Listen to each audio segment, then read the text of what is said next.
नमस्कार, आप देख रहे हैं न्यूज 18 का डिजिटल प्लेटफॉर्म और मैं हूं आपके साथ जागृति खंतवाल। तो देखिए, ईरान से इस वक्त की एक बड़ी राष्ट्रीय खबर है और रिपोर्ट्स के मुताबिक ईरान के राष्ट्रपति मसूद पेजेश्कियान ने देश के सर्वोच्च नेता अयातुल्लाह मुज्तबा खामेनी को अपना इस्तीफा भेज दिया है।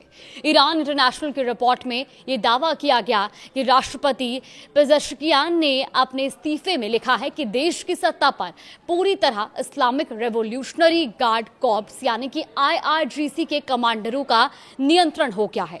उनके मुताबिक फरवरी में अमेरिका और इजराइल के साथ युद्ध शुरू होने के बाद से उनकी सरकार को बड़े फैसलों में शामिल नहीं किया जा रहा और वास्तविक नियंत्रण सैन्य नेतृत्व के हाथों में चला गया है। हालांकि इस रिपोर्ट को ईरानी राष्ट्रपति कार्यालय ने पूरी तरह से खारिज कर दिया है और राष्ट्रपति कार्यालय में संचार और सूचना प्रसार विभाग के deputy chief Syed Mehdi Tabatabai ने सोशल मीडिया प्लेटफॉर्म एक्स पर पोस्ट करते हुए कहा कि राष्ट्रपति पेजेश्कियान जनता की सेवा से पीछे नहीं हटेंगे। उन्होंने इन खबरों को महज अफवाह बताया और कहा कि जिस तरह ईरानी जनता एकता और प्रतिरोध के रास्ते से पीछे नहीं हटेगी, उसी तरह राष्ट्रपति भी लोगों की सेवा जारी रखेंगे। अब आपको बताते हैं कि पिछले 24 घंटे के 5 सबसे बड़े अपडेट अब तक क्या रही हैं।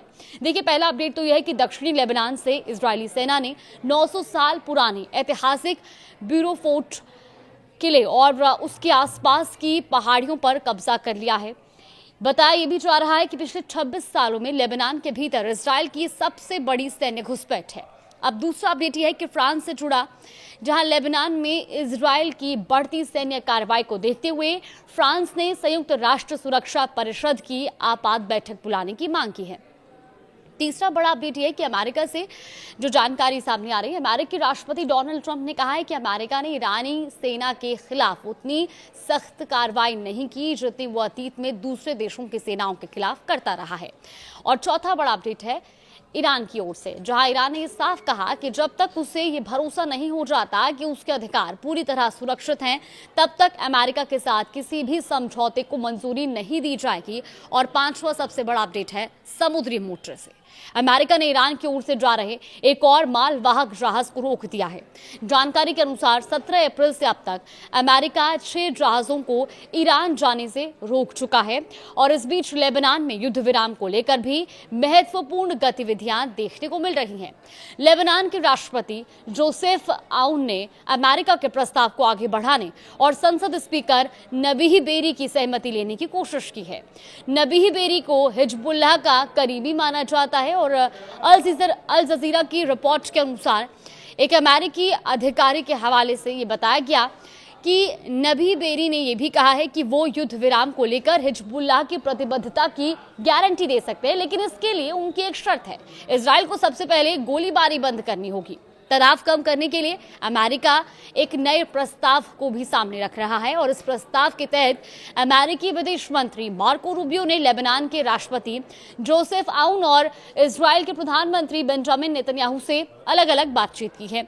अब अमेरिकी रोड मैप के मुताबिक हिजबुल्लाह इजराइल पर अपने सभी हमले रोकेगा और बदले में इजराइल बेरूत में अपनी सैन्य कार्रवाई को आगे नहीं बढ़ाएगा। अमेरिका का कहना है कि इस प्रस्ताव का उद्देश्य धीरे धीरे तनाव कम करना और अंततः संघर्ष को पूरी तरह समाप्त करने की दिशा में माहौल तैयार करना रहेगा। हालांकि अमेरिकी अधिकारी ने मौजूदा संघर्ष के लिए सीधे हिजबुल्लाह को जिम्मेदार ठहराया। उनका यह भी आरोप है कि संगठन लेबनान के हितों की बजाय तेहरान के निर्देशों पर काम कर रहा है। उधर ईरान की सैन्य तैयारियों को लेकर भी एक अहम रिपोर्ट सामने आई है। दरअसल CNN की सैटेलाइट तस्वीरों के आधार पर यह दावा किया गया कि ईरान ने अपने भूमिगत मिसाइल ठिकानों तक पहुंचने वाले 50 सुरंग मार्गों को दोबारा खोल दिया है। रिपोर्ट के मुताबिक अमेरिका और इजराइल ने 18 अंडरग्राउंड मिसाइल सुविधा को 69 टनल एंट्री पॉइंट्स को निशाना बनाया था और माना जाता है कि इन ठिकानों में 1000 से ज्यादा मिसाइलें मौजूद है। अब CNN के अनुसार कई इलाकों में बड़े पैमाने पर खुदाई और मलबा हटाने का काम भी देखा गया और इसके लिए बुलडोजर, लोडर और डंप ट्रकों का इस्तेमाल किया गया ताकि भूमिगत ठिकानों तक दोबारा पहुंच बनाई जा सके। विशेषज्ञों का मानना है कि यदि हालात और बिगड़ते हैं तो ईरान, इजराइल और मध्य पूर्व के अन्य देशों पर बड़ी संख्या में लंबी दूरी की मिसाइलें दाग सकता है।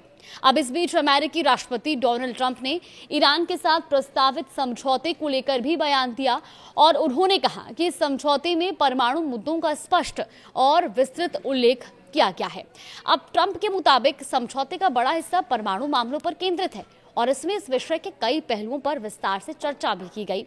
वहीं ईरानी संसद की राष्ट्र सुरक्षा समिति के सदस्य इस्माइल कोसरी ने बताया कि ईरान और अमेरिका के बीच फिलहाल 4 प्रमुख मुद्दों पर बातचीत चल रही है और इनमें भविष्य में दोबारा युद्ध न होने की गारंटी, युद्ध से हुए नुकसान का मुआवजा, होर्मुज क्षेत्र से अमेरिकी सैन्य बलों की वापसी और ईरान पर लगाए गए नौसैनिक प्रतिबंधों को हटाना शामिल है। और कोसरी ने यह भी दावा किया कि दुनिया के कई देशों ने होर्मुज पर ईरान के नियंत्रण को स्वीकार कर लिया है। हालांकि उन्होंने ये भी कहा कि युद्ध समाप्त करने को लेकर अमेरिका से किसी ठोस नतीजे की उम्मीद नहीं है। इसके साथ ही कोसरी ने यह भी दावा किया कि परमाणु कार्यक्रम का मुद्दा अब अमेरिका और ईरान के बीच चल रही बातचीत के एजेंडे से हटा दिया गया है। तो फिलहाल मध्य पूर्व में हालात बेहद संवेदनशील बने हुए हैं। एक तरफ राजनीतिक घटनाक्रम तेजी से बदल रही हैं, तो दूसरी तरफ सैन्य गतिविधियां और कूटनीतिक प्रयास समांतर रूप से जारी हैं। अब आने वाले दिनों में इन घटनाओं का असर पूरे क्षेत्र की सुरक्षा और स्थिरता पर पड़ सकता है।